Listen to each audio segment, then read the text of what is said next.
Hello everybody and welcome to Rest and Reason. I'm RP the Red Panda and today we're going to be looking at a really weird game, Bunny Moose Moose. So first off, before I start this, I really want to point out something I'm going to do with the reviews. And I'm officially renaming two of the categories. You see, in my old version, I was using the words energy and action. But what I really meant to say was universality and energy. What universality is really about is seeing how many different places you could use that game and not feel like you've just shoved it into a place. The other one is energy, and energy is all about whether or not when you finish the game you want to play that game again to feel whatever energy it gave. If it gave the energy of bashing your friends like Smallworld, you want to feel that again. If it gave the energy of flicking over wooden cowboys, you want to feel that again. Or in this game, maybe it's just you want to feel the funny wackiness of seeing your friends looking like this. Whatever it might be, you want to feel that energy again. Now, because of this change to the labeling of my system, I did realize that on Smallworld, I didn't review it as well as I could have. First of all, I need to change its universality score. Originally, I gave it a 5 out of 5 in universality, but really Smallworld is probably a 4 out of 5 in universality. It's a game that you could play in almost any situation with almost any group of people, but it is not a game that you could play with anybody, anywhere, anytime. So I'm going to change it to a 4 out of 5. Because of this, that of course changes the overall score. So the overall score of Smallworld now is a 4.5 out of 5 instead of a 4.6 out of 5. And that's not a huge difference, but it's important to me because that makes Flick 'em Up tied with Smallworld, which I think is a pretty appropriate way to compare the two. Alright, so let's get into the feel of Bunny Moose Moose. Bunny Moose Moose feels just like this classic Looney Tunes scene. Rabbit season! Duck season! Rabbit season! Rabbit season! Duck season! Fire! So you're just sitting there changing your face and your ears and your antlers so that the hunter doesn't think that you're the thing he's hunting. That's the game. It's wacky and crazy. It's just got a very unique feel. Now, in its main mechanic, this game is a real-time game. Real-time games, of course, as their name implies, aim to make you make decisions in real time. You don't get to stop, think through your turn, take your turn, then it's somebody else's turn. Everybody is going at the same exact time and constantly changing. They're going like this. They're sticking out their tongues. They're doing whatever it takes to make that hunter think that they're not the person getting shot today. Now, let's look into the nitty-gritty review of this game. In replayability, I give this game a 4 out of 5. It's just a really excellent game that makes you want to play it again, but it's also one of those games that takes a lot of energy, so sometimes you'll play it once and you'll kind of be tired and you'll need to take a break, or you'll play it twice and then you're just kind of done. But I could totally see playing this game over 10 times. And that's pretty surprising because I don't like party games. I don't like games where you do goofy actions and gimmicks. But I still liked this game, despite all of that, enough that I even think that I will play this more than 10 times. So on Masterability, I give this a 4.5 out of 5 because this game is really masterable. Usually the best player wins this game, but there is one element that makes this game hard to win even if you know the game really well, and that's the hunter card coming out randomly. Whenever the hunter card comes out, the game just instantly ends, and that means that sometimes it's just going to end at a point where you can't get any points. Or the pose that was absolutely perfect now is just garbage or not getting you anything. and you can't control that. So it's not a game that you can perfectly control and perfectly win if you are the best at the game. But it is a game that you're usually going to be able to say about one of your friends, Dave is a master of disguise. and that's why I give it a pretty good score in Masterability. Next up in Novelty of the Mechanics, I give this game a 5 out of 5. Usually, real-time strategy games are stressful. They want to make you feel like you're in real time panicking and reacting to something. But in this game, it's not about that at all. It's supposed to feel like you're in an animated movie where you are the animations going crazy, trying to react to all the zany stuff happening around you. In synergy of the mechanics, though, I give this game a 3 out of 5.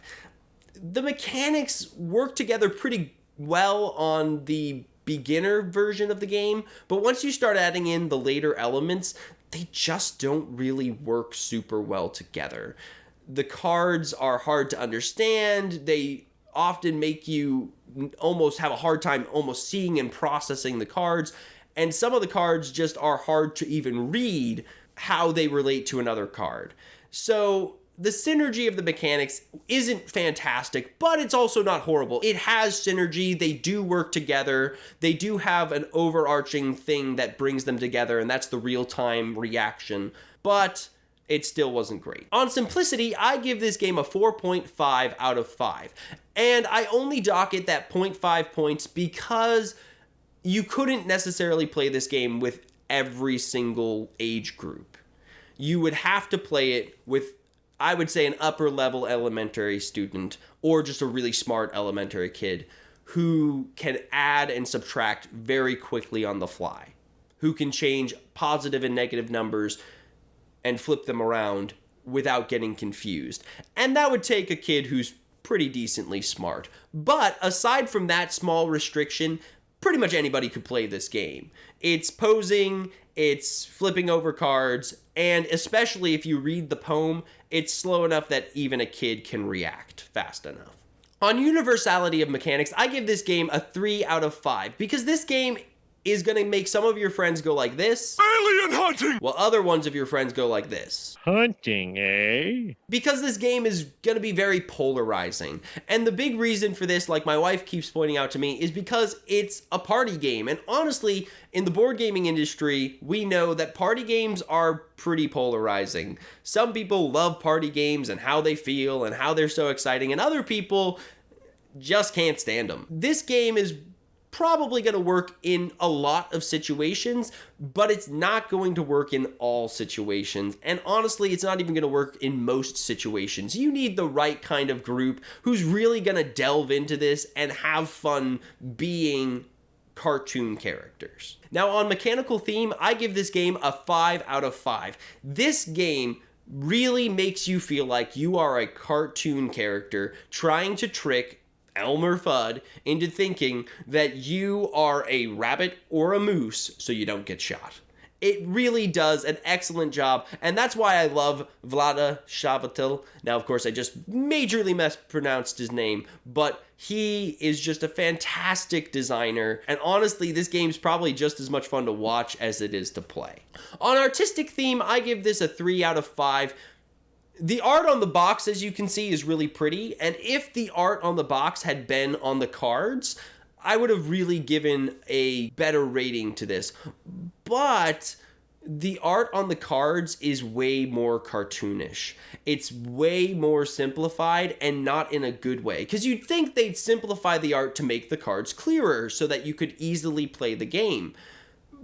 But instead, the simplified art actually makes it really hard. For example, in the game, you need to either put bunny ears on top or on the side of your head. But the problem is that the art doesn't clearly convey sometimes whether it's on the side or the top of the head. And that can be really frustrating when you're focusing and looking at it quickly and you're trying to react quickly and the art doesn't make it distinctive enough that you can react properly. However, this did capture the cartoonishness of the game, and so it definitely still got a decent score, just not a fantastic score. Next up, we look at thought, and I give this a 2 out of 5 in thought. It's not a game that's trying to provoke thought. It's a game that's trying to make you react quickly and do crazy stuff. The only thought you're putting into this is adding 2 plus 3 and then turning that into a negative number, which does take brain power, but it's not puzzle-solving thought. It's not strategic thought. It's really instinctual thought, which I would categorize under the next category. And speaking of another category, in energy of the game, I give this game a 5 out of 5. This game gives such an infectious energy. I'm going to be a master of disguise. I'm going to be a master of disguise. I'm going to be a that you legitimately want to play it again to feel that energy. And I can say that as somebody who walked into this game looking at it and going, this isn't really my kind of energy. I want to sit down and think through things and make strategic decisions. I want to do something really serious, and this game's not going to be for me. And then I walked away from the game thinking, wow, that was really fun. That was really excellent. I'm actually going to really enjoy playing this with certain groups of people. That shows how truly excellent this game can be. So in conclusion, this game gets a 3.9 out of 5 total. Now that's quite a high score for a game that isn't super universal, that isn't super thoughtful, but it is still an awesome game, one I would highly recommend you getting for your collection because it is just such a fun game and it's cheap. So if you want to get this game, go on down into the description. I've got a link to both Amazon and Noble Knight Games, and that helps out my channel. So if you are thinking of buying this game, please buy it through my link. One of the biggest things I'm wondering is, what's your reaction to this game? Does it sound like a game that you're like, man, I really would like to play that. That sounds like so much fun. I can think of exactly who would love to play this.